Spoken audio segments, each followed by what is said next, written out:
আচ্ছা রাহুল জি, নিউজিল্যান্ড দলের অবস্থাটা কি হলো? खत्म।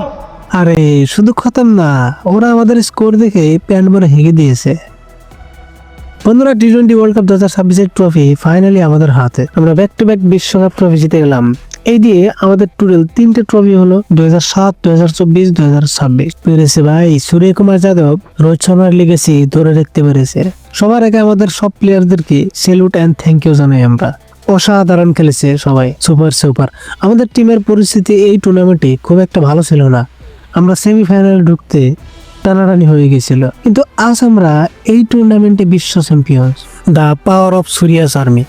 যেমন ব্যাটিং তেমন বোলিং এবং ফিল্ডিংও পুরো জোশ। যদিও লাস্ট মুহূর্তে আমাদের কুম্পু পান্ডিয়ার হাত থেকে কিছু একটু মিস হতে দেখা যায়, বাট সেটা বড় ব্যাপার না, চলে সব প্লেয়ার্সদের মধ্যে। বাকি ঈশান কিষান জবরদস্ত ক্যাচ ধরেছে, সেমিফাইনালে বেস্ট ফিল্ডিং করেছে আকসার বাবু। তো সব মিলিয়ে সুন্দরভাবে সবাই পারফরমেন্স করেছে। গেম চেঞ্জিং প্লেয়ার হলো জাসপ্রীত বুমরা, দ্য গোট। আর টুর্নামেন্টে যে আমাদের খারাপ অবস্থা হয়ে গেছিল সেটা চেঞ্জ করা প্লেয়ার হলো আমাদের সঞ্জু ভাই। কি অসাধারণ কামব্যাক! যে কোনো ম্যাচ স্কোর করা বা ম্যাচ জেতা সবচেয়ে ইম্পর্টেন্ট ছিল, ঠিক ওই সব ম্যাচেই সঞ্জু স্যামসন তার বেস্ট পারফরমেন্স করে। লাস্ট 3টি ইম্পর্টেন্ট ম্যাচে, যেমন ভার্চুয়াল কোয়ার্টার ফাইনালে স্কোর করে 97, সেমিফাইনালে 89 আর ফাইনালেও 89। দুঃখ লাগছে 100টা হলে আরো ভালো লাগতো।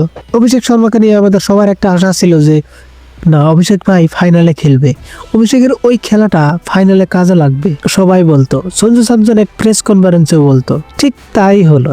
21 বলে 52। এটা চেয়েছিলাম আমরা যে অভিষেক ভাই খেলতে পারছে না, তো তো তাই বলে তাকে ড্রপ করে দেওয়া হবে এটা না। তার অ্যাগ্রেসিভ ব্যাটিংটা হয়তো ফাইনালে ফিরে আসবে। হ্যাঁ, ফিরে এসেছে। 50 করার পর আমরা আরো রানস করবে বলে ভেবেছিলাম যে আজকে সত্যি অভিষেকের ব্যাট চলছে, তো আর টেনশন নেই। কিন্তু হঠাৎ 52 করেই আউট হয়ে যায়। ঈশান কিষান 25 বলে 54, দা বিহারি পাওয়ার। আমাদের ক্যাপ্টেন সূর্যকুমার যাদব কপাল খারাপ, স্কোর করতে পারেনি। অবশেষে শিবম ডুবে 8 বলে 24 রান। এই রানও সুন্দর একটা স্কোর করে দিতে সাহায্য করে। বোলিং থেকে ম্যাজিক্যালি বুমরা হ্যাটট্রিকের সুযোগ ছিল, কিন্তু হলো না। তবু 4 উইকেট, আকসার প্যাটেল 3 উইকেট।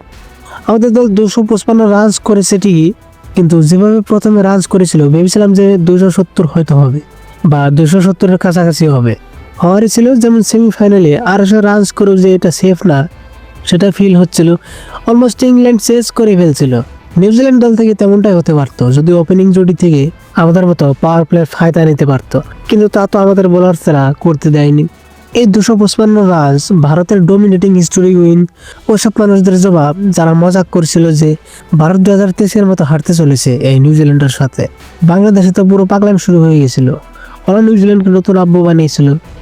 কে যেন বলেছিল যে অডিয়েন্স চুপ করে দেব। অডিয়েন্সের মন যদি ভেঙে যায় তাহলে আমাদের কোনো ফরক পড়বে না।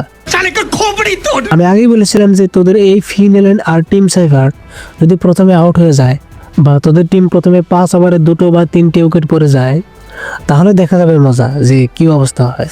হলো যেটা ভেবেছিলাম একদম পুরোপুরি মিলে গেল। যাও এবার কাঁদতে কাঁদতে পারে যাও, কেউ টিকবে না। স্যাম করার ওদা হয়ে গেল বড় বড় ডায়লগ মেরে। তোর আর বাকি কোথায়? আরো খারাপ ভাবে ওদা হয়ে গেলি, খুঁজে পাওয়া যাচ্ছে না এখন। 96 রানসে হেরে গেলি, যেটাকে বলে টাট্টি হার। আমাদের সূর্যদা এসব আগে ইগনোর করে দিয়েছিল, মোটেও গুরুত্ব দেয়নি, বলেছিল এসব ফালতু কথা যে কেউ বলে থাকে, কিন্তু আসল খেলাটা হবে মাঠে। তো সত্যি সত্যি মাঠে ওদেরকে হুরা খাওয়াই দিয়েছে আমাদের প্লেয়ার্সরা।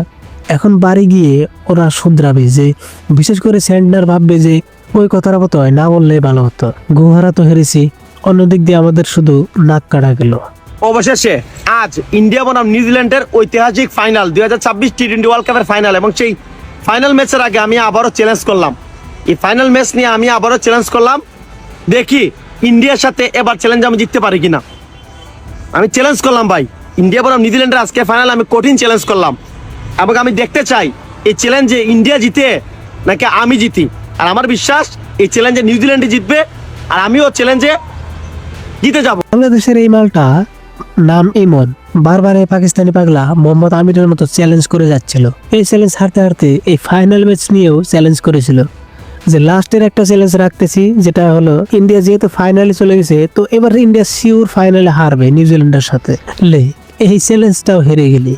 যেভাবে ওরা নিউজিল্যান্ডকে নতুন আব্বু বানিয়েছিল ইন্ডিয়ার সাথে ম্যাচ বলে, তো যে আব্বুকে ওরা ভরসা করেছিল সে এখন বড় করে হেগে দিয়েছে।